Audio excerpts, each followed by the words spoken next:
Ko'ryapsizmi, Covid qanaqa keldi? Sog'lom odamlarni sindirib tashladi. Yo'q qilib tashladi. O'sha ham dars bo'lishi kerak-da, qaysidir ma'noda. Mana biz arzimagan narsalarni o'qib qolamiz. Covid sog'lig'idan oliy ne'mat bormi? Qizim bilan oddiy masala. Moskvada katta operatsiyada bo'lganmiz. Salimam bilan ona bola leykoz. Buyrak almashtirish edi. Buyrak almashtirmaganmiz-da. Qizimni buyragini qayta tiklashimiz kerak edi. Buyrak tiklanish jarayonida operatsiyamiz bor edi, ikkita katta. Biz Germaniya, Izraelga borganmiz. Yo'qda bo'lmaydi degan. Пересадка почка qilish kerak degan. Keyin Moskva qilib beraman shuni degan. Koridorda qizimni aylantirib yuruvdim, kolyaskada. Yurish mumkin emas edi, operatsiya bo'lgan. Oldinida tayyorgarlik. Ikkita leykoz ona bolani ko'rdim-da, ikkalasi leykoz.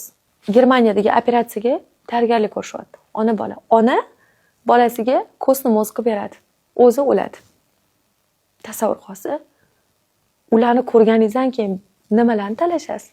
Nimaga masalan nimadirlarni talashishayotganda, nimadirlar qilayotganda odam o'ylamda, ey Alloh, meni boshimga shu kunni solib qo'ymasin. Bolam sog', onam sog', otam sog', men sog', rak emasman, boshqa yomon kasal emasman. Mashina urib ketmadi, avariya bo'lmadim. Kechirasizmi? Tushunasizmi?